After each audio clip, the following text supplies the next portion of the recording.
Hey, everybody, and good afternoon, good morning for those of you who are on the West Coast. And welcome to the Infinite Dial Canada for 2019. This is our third Infinite Dial of the year. We recently came out with Infinite Dial America and also Infinite Dial Australia. And not only is it our third Infinite Dial of the year, it is our second annual Infinite Dial Canada. So we're pleased to be able to actually have a little bit of kind of trend information year over year with the same methodology with this particular survey. As Laura mentioned, I'm Tom Webster, the Senior Vice President at Edison Research, and I'm joined today by Stephanie Donovan, who is the Senior Vice President of Publisher Development at Triton. Hi, Stephanie, how are you? Good, Tom. Thanks so much for having me. I'm looking forward to this today. Yeah, this should be a lot of fun. Stephanie's joining us from New Orleans, and I'm in beautiful downtown Boston today. As we mentioned, this is the second Infinite Dial Canada, and just to share a little bit about what the Infinite Dial is all about. In the US, it's been running since 1998. It's the longest running survey of digital media consumer behavior in America. And we're pleased to be able to bring it to Canada with the addition of the letter U in behavior, which makes it legit. In essence, this report does mirror the Infinite Dial US, which covers a wide range of online digital media topics. It's really become the survey of record for things like online audio and podcasting. And so we're going to bring that today to the Canadian market. And where it's appropriate, we'll make some comparisons here and there between the US and Canadian markets. But today is really all focused about Canada. And certainly the hallmark of the Infinite Dial really is in the methodological rigor that we bring to this study, regardless of what country we do it in. So for the Infinite Dial Canada, as we do in the United States, we use the gold standard for survey research, which remains telephone surveying by far. And to make it as representative of the Canadian population as possible, we use both landline and mobile interviews, and of course we conduct these interviews in either English or French as appropriate for the respondents. So this truly is random digit dialing so that we can make it truly nationally projectable and representative of the Canadian population.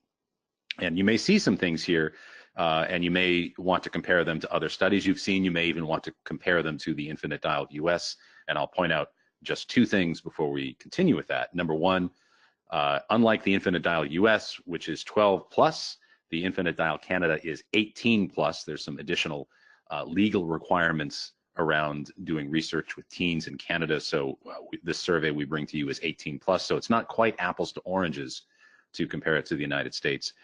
And second, you may have seen other data and other studies from online surveys of these sorts of things. But again, keep in mind, this is a truly nationally representative survey, which means it includes people that don't have internet access and people that do. And that's why we continue to use telephone sampling for this. So it is truly projectable, and it's weighted to national 18 plus population figures. So as we get started here, before we look at some of the various forms of content that Canadians are consuming, let's take a quick look at where we stand in terms of the devices upon which they are consuming that content. First of all, smartphone ownership amongst Canadians 18 plus is at 82% of the population. That's up from 76.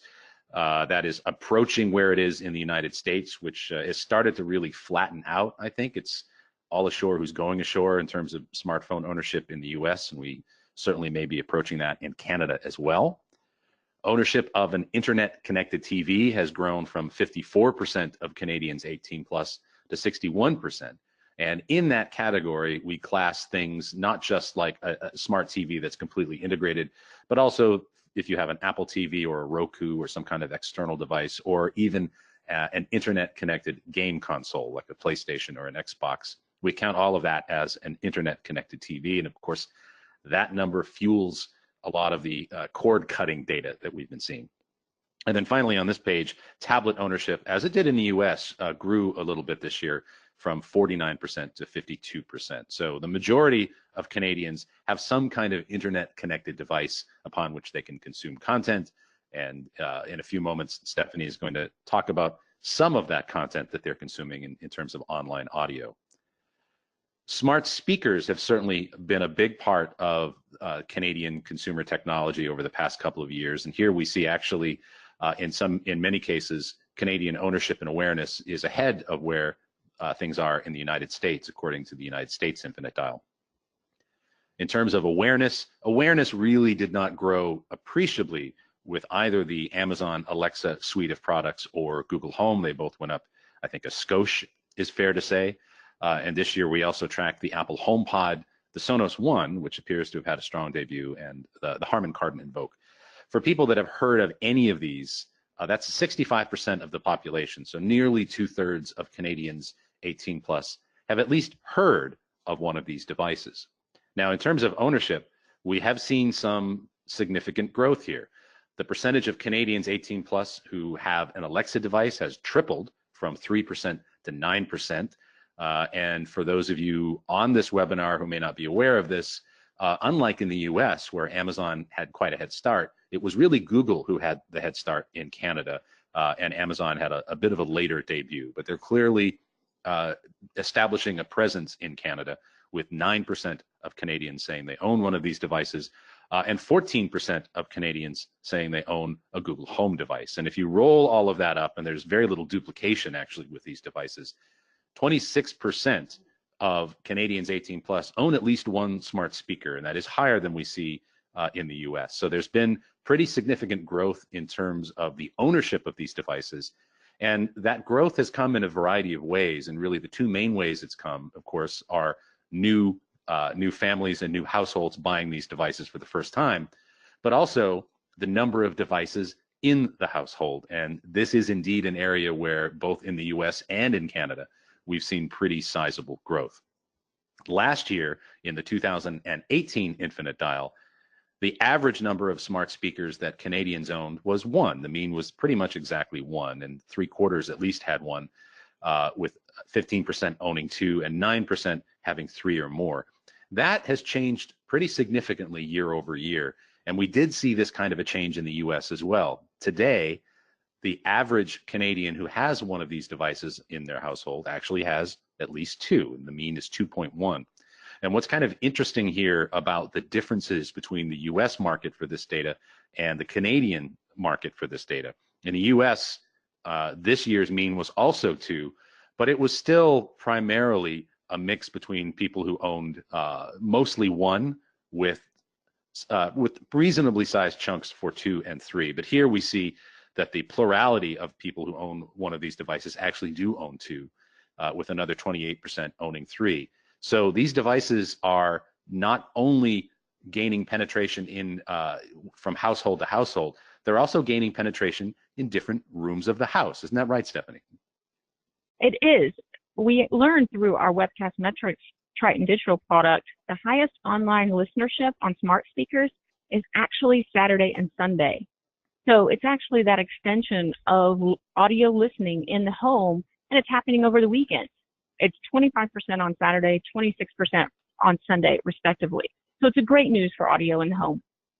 Yeah, and one of the things that we have tracked in partnership with Triton in the various Infinite Dial studies we've done are the percentage of people who say they have a radio in their house, and that percentage has been dropping. In fact, 18 to 34, around half say they don't have a radio in their house. But actually, with the increased penetration of smart speakers, as Stephanie said, people are having radios in their house, and they're getting radios in their house, in the bathroom, in the bedroom, in the kitchen, and in all areas of the house. And the last thing that we'll look at here in this section is the listening to AM/FM radio in the past week. Again, this is projectable to all Canadians 18 plus. Today, 65% of Canadians 18 plus say they've listened to AM/FM radio in the last week, down very minutely from last year, really with margin of error here, almost holding steady. So even with the proliferation of devices and content channels and various new media that Canadians are consuming, AM/FM radio is still consumed weekly by about 2/3 of the population. So that's all of the stuff that people are using to listen to and watch and consume content. But now we're going to drill down a little bit more into one specific type of content, and that is, of course, online audio. And so here to talk about online audio in the Infinite Dial Canada, here's Stephanie Donovan. Thanks, Tom. It's really a fascinating story of how audio is expanding into the home. So let's take a deeper look at how, when, and even where listeners are tuning into online audio. the listenership to AM/FM radio monthly this year, we see it's holding steady at 22%. Interestingly, Webcast Metrics streaming data shows similar growth. Month after month, we're seeing about 20+% of listenership. That's a monthly. Now let's take a look at weekly. Comparing year-over-year growth in weekly online AM/FM listening, it's up 21% from 14 to 17. This increase is likely shows that it's becoming more of a habitual activity than in previous years. Now, if we use the same comparison to look at internet music services monthly, we see an 18.5% growth over last year. What's interesting is in a previous slide, monthly, we saw AM/FM growth at 22%. Here, it's 10% more say that they are listening to internet music services on a monthly basis. On a weekly basis, we see about the same percentage, still up about 18%. We have 22% growth, growing more than 9% this year over AM/FM, what we just saw in the weekly numbers with AM/FM. It appears that listeners have chosen a preferred service and that they're doing it more often. Now, with the internet music service listeners, we asked them one level deeper, not weekly, monthly, but actually in the last 24 hours. And we saw the same 21%. I say the same because if you remember a bit earlier with AM/FM, when we looked at weeklies, we saw the same 14% to 17% growth. It's interesting. It's curious. Don't know what it means quite yet, but it's something that caught our eye. Total monthly online listening, combining all audio listenership is essentially flat, statistically flat. But what's clear is a majority are listening to online audio at least monthly. Weekly listening, we see, is too statistically flat. However, this year, we can say more than half of Canadians 18 plus are listening to online radio every week. Year over year, weekly listenerships have grown. And I think though, Canadians' expensive mobile data plans is likely what's holding online streaming back from the growth that we see in other countries' research. So what are they listening to? What audio brands are gaining the most awareness? Of course, the power brands, Google Play, Apple Music, Spotify. On this, you see Radio Player. It more than doubled in awareness in the last year. And Deezer, on the right side, tripled.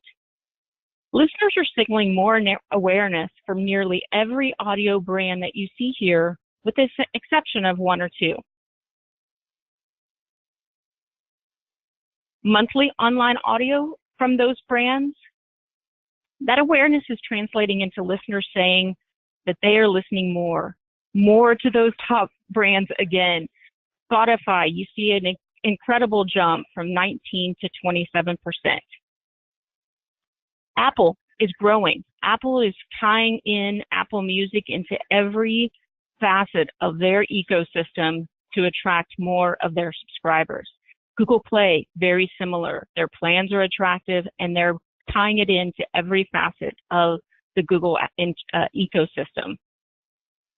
Stingray is interesting. It popped up big last year. The market is settling, and I think that they're waiting for what's coming next for them. So we'll see, and it'll be interesting to see next year how that grows. Weekly audio from these same brands is very consistent. Spotify tops. Apple, again, is showing tremendous growth. And Google, Apple at 17%, Google at 11%.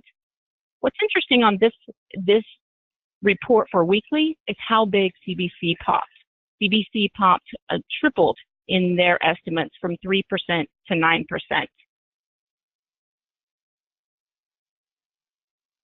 So what are the brands being used most often? It's going to be repetitive, but what's interesting is the huge growth in Spotify and Apple. It is clear that the users are choosing their preferred brands and they are using more of them. What is also clear is that the bottom third shows that the market is consolidating around those top brands, and it may be at the expense of some of the other lower tiered brands. The market is definitely settling. We also ask questions about YouTube. YouTube is not consistently put in the audio streaming bucket, but YouTube popped last year in last year's research about 46%. It's flat this year statistically, but it's important to not discount YouTube. We don't have research specifically for Canadian audience, but YouTube in the US is the #1 source for 2554. There is no doubt YouTube is a dominant audio service.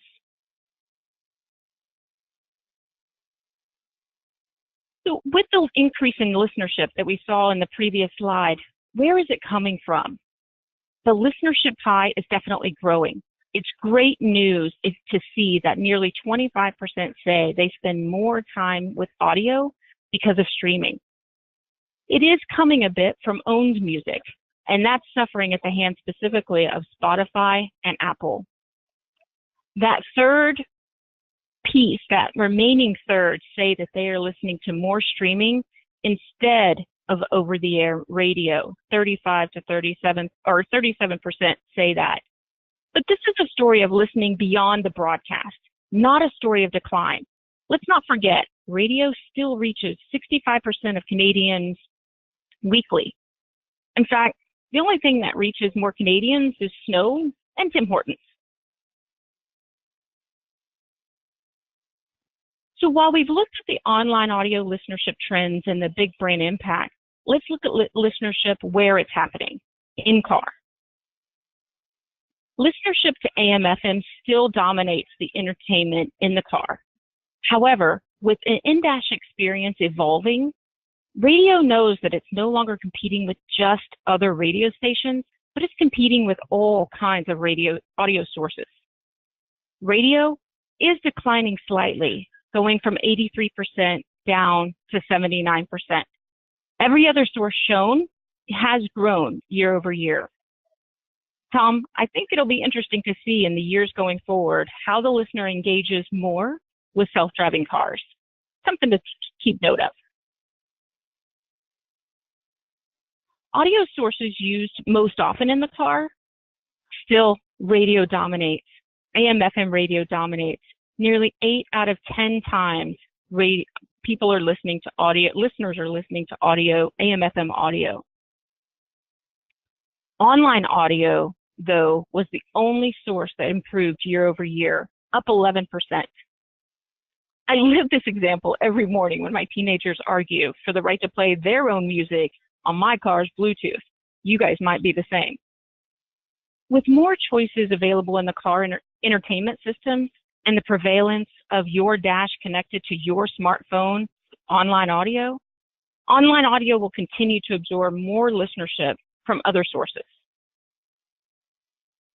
In-dash entertainment and information systems saw an increase of 80%, from 10 to 18%. It sounds small, but that's a big jump in 1 year.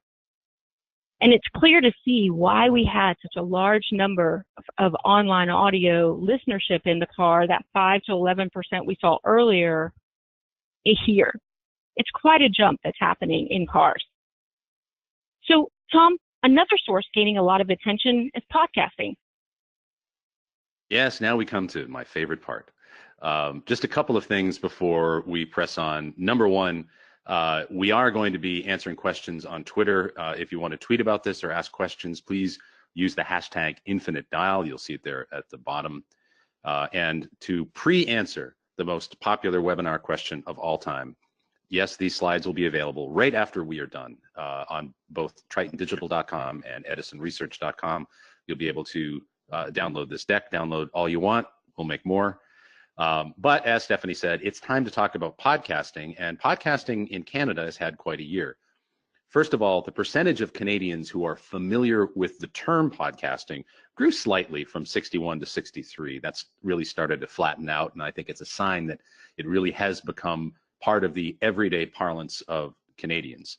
And of course, as we often say in the Infinite Dial US and podcast consumer presentations, just because you're familiar with the term, it doesn't mean you know exactly what a podcast is. And indeed, there is a significant percentage of that 63% who are familiar with the term, but are not really fully knowledgeable about what a podcast is and what it takes to listen to a podcast. Still, we have seen significant growth. In fact, the percentage of Canadians 18 plus who say that they have listened to a podcast in the last month is higher than the 12 plus percentage that we report in the Infinite Dial US. It went from 28% last year to 36%. So now well over a third of Canadians 18 plus say that they have listened to a podcast in the last month. That's certainly significant growth. And again, that monthly figure, 18 plus, is even higher than the 12 plus figure in the United States. In terms of the gender breakdown of monthly podcast listeners, 37% of men and 35% of women say they've listened to a podcast in the last month. And you can see that the gender disparity with podcast listeners that gap has narrowed year over year. It was a bit more male last year than it was this year. Of course, when podcasting first started and when we first started measuring it 14 or 15 years ago, it was overwhelmingly male. It was almost 2/3 male in terms of regular consumers. So over the years, with new content choices being available, those numbers have equalized somewhat. And you can see in Canada, it's fairly even in terms of gender distribution. What's super interesting here, and something that we did not see exactly in the US data, is where that growth came from. And you can see it really came 35 to 54. There was very little growth 18 to 34 or 55 plus. In the Infinite Dial US, we saw modest or to moderate growth in all three of these demographics. But in Canada, what really drove that increase in monthly listening was 35 to 54. We saw a real strong pop there from 29% last year to 45% this year. And really, that's one of the more significant growth spurts in a demographic for podcasting that we have seen. Of course, we see equal growth with weekly podcast listening. Last year, 19% of Canadians 18 plus told us they listened to a podcast in the last week. This year, it's 23%. And that's, again, you compare that fairly favorably to the US percentage 12 plus, which is 22%. So significant growth in weekly podcast listening. And that's really where we start to think about people as regular habitual consumers of the medium. In terms of weekly listening, gender breakdown, slightly more male than the monthly reach and the monthly gender distribution for podcasting. 25% of men 18 plus and 21% of women 18 plus say that they have listened to a podcast in the last week. And we see that very same pop 35 to 54. Again, 55 plus was really flat. 18 to 34 grew just slightly, really within margin of error.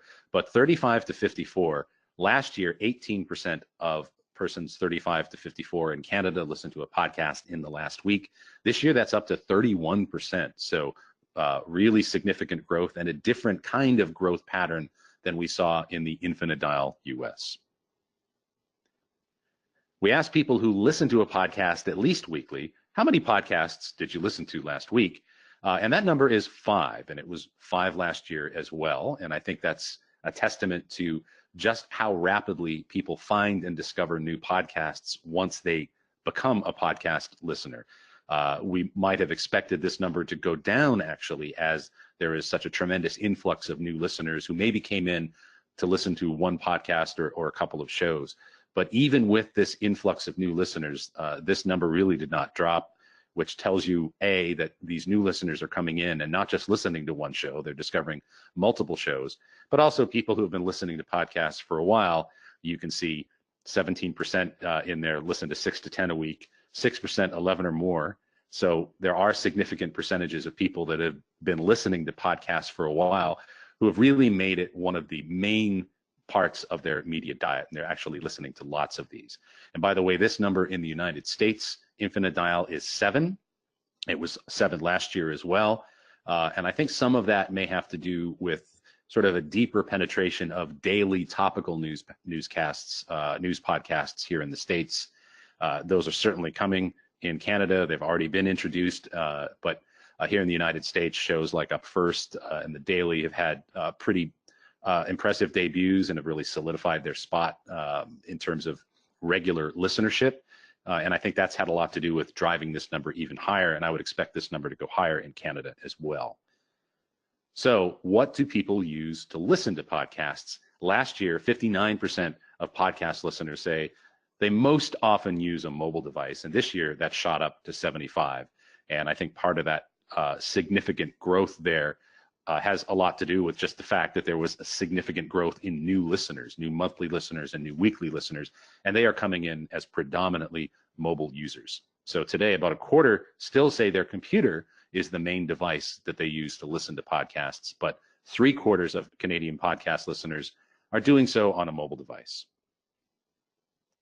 Now, where do people listen to podcasts? At home continues to be the #1 location in terms of the percentage of people who say it. It's gone from 80% to 91%. And with the strong, really second year for us showing of smart speakers, I have to believe that smart speaker penetration and increased smart speaker penetration in multiple rooms of the house has had a lot to do with driving what was already a high number even higher. 91% of Canadian podcast listeners say they listen at home, but we're starting to see in a car or truck grow here from 29% to 35%. Again, the stat that Stephanie talked about earlier, the percentage of cars that have an in-dash entertainment system grew pretty significantly, and that's helping to create a friction-free or frictionless experience to consume podcasts in the car. You see a little bit of a drop here at work. I'm not sure how people listen to podcasts at work. I certainly can't. But the other categories here, not a whole lot of change really. Walking around on foot, public transportation, which certainly many Canadian cities and towns don't have, and at a gym while working out.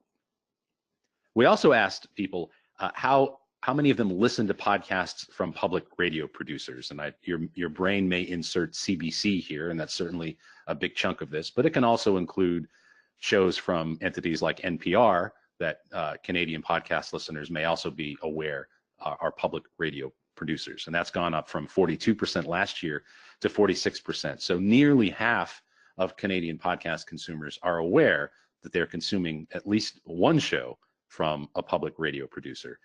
When we premiered this data at Canadian Music Week a couple of weeks ago, we were asked the question, what about non-public radio producers? It's a question that we did not ask merely because we did not think the respondents would be able to effectively answer it. I think it's pretty clear when people on a podcast, when the producers of a podcast identify that it's coming from a public media entity, it's not always so clear the other way around. So we thought we might get a lot of false positives there, so we didn't ask it that way to sort of pre-answer that question. And this to me is really, it's to use a technical term, the most bananas stat of the whole podcast section. And that is the dramatic increase in the percentage of Canadian podcast listeners who say that they increase the speed of their podcasts, at least ever increase the speed of their podcasts in order to listen to them faster. Last year it was 9%, and this year it's 27%, tripled year over year. So we have to view that as significant. And I think some of this may have to do with the fact that we're just discovering more and more podcasts. Nearly 20%, as I showed you earlier, of weekly podcast listeners are listening to at least 6 and maybe 11 or more podcasts every week. And so an increasing percentage of podcast listeners are increasing the speed, the playback speed on their podcast app, so they can just cram them all in there. We also asked people to think about the audio podcast episodes that they listen to. How much of it do they typically listen to? 45% say they listen to most of the podcast, and 36% the entire podcast. So you add those two together, more than 80% say they're listening to at least most of the podcast. So when people do listen to podcasts, they are consuming most of them. It's really backed up by some of the data that you may have seen in Apple's developer portal with Apple's stats that they have revealed to podcast producers, that the decay rate of podcasts is maybe not as sharp as people might have thought. And then we also asked people, of all the podcasts that you download, and people download multiple podcasts per week, how many of them do you typically listen to? And 56% say they listen to 75 to 100% of them. So most people are listening to most of their podcasts. And you can combine that there with the 23% who say 51 to 75%. So taken in conjunction, both of these graphs show that most people listen to most of the podcasts that they download. So we've seen this year over year, this notion that there are a lot of unused or unlistened to podcasts being downloaded is a notion that is increasingly less and less true. We certainly have modern podcast clients that will unsubscribe you if you don't listen for a while, and also modern podcast clients that don't automatically download shows necessarily, even the ones that you subscribe to. So that sort of perceived waste of unlistened to but downloaded shows is really getting less and less. So with that, just a couple of observations, and I'll turn this over to Stephanie to talk a little bit about online audio. Sure. So a couple of observations that we found: online audio continues to grow. There are several reasons that I found that it is growing. There's multiple distribution points. It's not just AM/FM radio. We've got the connected car, but we've also had the prevalence of smart speakers, as we saw in the earlier slides with Tom. Aggregators are more prevalent, and there's more accessibilities to various players to hear that content. We also saw growth in radio player and iHeartRadio. Perhaps it's the choice of content that listeners are flocking to and consuming more content. As you saw before, owned music is decreasing. It'll be interesting in the future reports. There are rumors that Google might combine YouTube and Google Music. It'll be interesting to see if that consolidation happens, what the pie looks like between Spotify, Apple, and Google. So audio listenership is definitely growing, but the market is settling really on the top three. The dynamics that'll push that could become at multiple factors. In-dash entertainment systems are also continuing to flourish. We have more prevalence of the connected car. We have more prevalence of what people are going to listen to. As Tom just mentioned, are they listening to more podcasts in the car or streamed audio in the car? But also, as I mentioned, as we look at more autonomous driving cars, they're going to have their hands free more often. They're going to be able to be more distracted. And we think that online audio listening is only going to grow from there. Tom? So one thing that's really interesting about these data, we saw some really sharp spikes in both smart speaker ownership and also podcast listening. And those sharp spikes, while there was growth in online audio, as Stephanie just mentioned, it was marginal growth in terms of online audio. The fact that we do see sharp spikes in things like smart speakers and podcasting, I think tells us that the Canadian market is rapidly adopting and consuming digital audio and digital media. But as Stephanie mentioned earlier, data plans are holding back online audio in a way that maybe they aren't holding back smart speaker ownership, which is typically home Wi-Fi and podcasting. And certainly a friend of Edison, James Cridland, and his Pod News imprint has done a research study on the cost of mobile data plans as a percentage of per capita income. And Canada, and for our Canadian listeners to this webinar, you know this, did not fare very well. Extraordinarily expensive, one of the worst in terms of that ratio in the world. But we are seeing smart speaker ownership surging. We're seeing it grow even faster in Canada than it did in the United States, and growing with a very kind of level playing field. Amazon started later than it did in the States, but is starting to catch up. They tripled year over year. Google remains a really strong force. And with an average number of smart speakers in the home for those who own them exceeding 2, we are starting to get a radio in multiple rooms of the house and opportunities to consume all sorts of digital audio in multiple rooms of the house. And finally, 36%, more than a third of Canadians 18 plus, that's higher than the US results for the Infinite Dial, which is 12 plus, have listened to a podcast in the last month. Canadians are rapidly adopting podcasts and podcast listening. As we mentioned before, they're listening to 5 a week if they're listening to podcasts on a weekly basis. So it's become a significant part of the media diet for those who do listen to podcasts. They're spending significant amounts of time with them. So that's going to conclude the Infinite Dial Canada for 2019. I want to thank Stephanie. I want to thank Kristen Sharon and Brittany O'Connor from Triton. I want to thank Laura Sylvia, whose voice you heard earlier, Laura Ivy, Nicole Benyamini, and Megan Lazovic for all of their help with this year's Infinite Dial Canada. We'll be on Twitter. You can at Triton Digital or at Edison Research, or use the hashtag Infinite Dial if you have other questions. And other than that, this will be available for download on our respective sites immediately. So on behalf of Triton, Stephanie, and everyone at Triton Digital, and all of us at Edison Research, thanks for watching. Thanks so much.